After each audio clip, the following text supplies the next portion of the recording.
Welcome to Sage Audio. Today let's cover the top 10 advanced vocal mixing tips. But first, if you have a mix that you need mastered, send it to us to receive a free mastered sample of it with the link in the description. Tune vocal with EQ.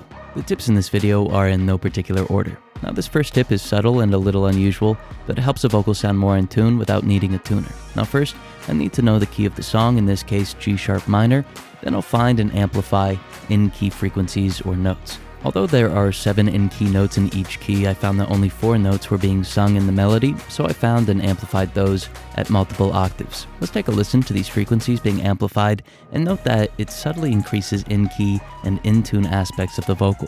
If I could set you free, you know I would. Wish I could take the bad and make it good. If I could set you free, you know I would. Wish I could take the bad and make it good. Saturate fundamental and overtones. With a saturator that offers frequency-specific processing, I'll find the fundamental of my vocal, in this case G-sharp at 207 Hz and D-sharp at 2489 Hz, using this PSP saturator's low and high bands. Then, I'll increase the amount of saturation on each band, emphasizing in-key elements. Like the last chapter, this makes the vocal sound more in-key, but to my ear it just makes it sound a little more musical. Let's take a listen. If I could set you free, you know I would. Wish I could take the bad and make it good. If I could set you free, you know I would. Wish I could take the bad and make it good. If you're enjoying the video, hit the like button and subscribe if you haven't already. It's free and it helps us bring you more videos. Use Dynamic EQ for clarity. With this Shade EQ by UVI, I'm going to create 2 bands, one over 250 Hz and another over roughly 3 kHz. Then I'll create 2 envelope followers and link one to the gain of my 250 Hz band and another to the gain of my 3 kHz band. Next, I'll use a negative range for 250 Hz and a positive one for the 3 kHz band, meaning that whenever the envelope's threshold is crossed, these bands will be attenuated and amplified respectively. Lastly, I'll set the 3 kHz band as the trigger for the envelope attached to my 250 Hz band, and vice versa. This means that whenever 3 kHz is present, 250 Hz will be attenuated, and whenever 250 Hz is present, 3 kHz will be amplified. Now, although this is kind of complex, it dynamically reduces phase cancellation to higher, clarifying frequencies. By using envelope followers and triggering the bands the way that we did, we ensured that the effect is program dependent. Let's take a listen and notice how the vocal's clarity increases. If I could set you free, you know I would. Wish I could take the bad and make it good. If I could set you free, you know I would. Wish I could take the bad and make it good. Use Dynamic EQ for warmth. I'm going to use the same settings and processing that I used in the last chapter, but this time I'm going to use a positive value on 250 Hz gain and a negative value on 3 kHz gain. This is going to amplify lower frequencies while attenuating higher ones, resulting in more high-frequency masking. Now, I'm keeping all the other settings the same, so please check out the last chapter for a more in-depth look at how you could set this up. Let's take a listen to how the vocal becomes warmer. If I could set you free, you know I would. Wish I could take the bad and make it good. If I could set you free, you know I would. Wish I could take the bad and make it good. Generate harmonies with plugins. If we know the key of the song, we could use harmony generators or pitch shifting plugins to create some background harmonies for the lead. I'm going to use this plugin to snap the vocal to G-sharp at various octaves, as well as C-sharp and E. Let's take a listen to how this could be used creatively or for a subtle thickening effect. If I could set you free, you know I would. Wish I could take the bad and make it good. If I could set you free, you know I would. Wish I could take the bad and make it good.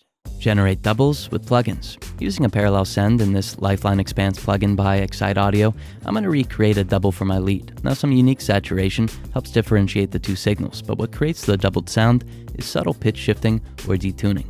A plate reverb reduces phase cancellation between the original and this parallel signal. Now on the parallel track, I also used a sample delay to further widen the vocal before blending it in with the aux track channel fader.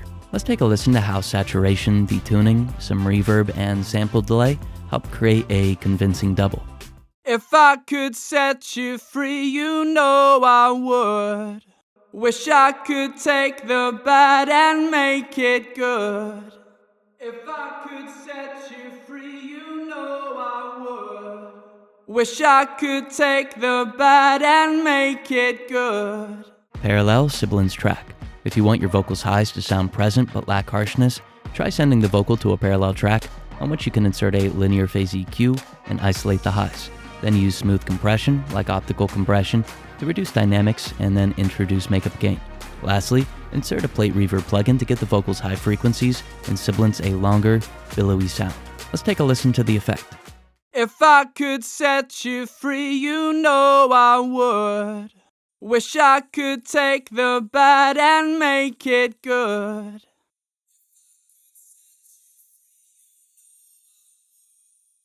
Wish I could take the bad and make it good. If you're enjoying the channel, use the search box to watch more of our videos. Routing, delay ducking. Delay ducking is kind of like pre-delay on a reverb. It lets some of the dry signal pass before starting the effect. Now this is really useful on vocals, but not many delay plugins offer it. Now to create it, send the vocal to a parallel track and insert a delay plugin. Once you have the settings that you want, insert a compressor and sidechain the original vocal. Now be sure to turn off any auto makeup gain settings. The compressor will attenuate the delay whenever the dry vocal is present, causing the same effect as delay ducking, but now with more control over the timing and the timbre. Let's take a listen. If I could set you free, you know I would. Wish I could take the bad and make it good. If I could set you free, you know I would. Wish I could take the bad and make it good.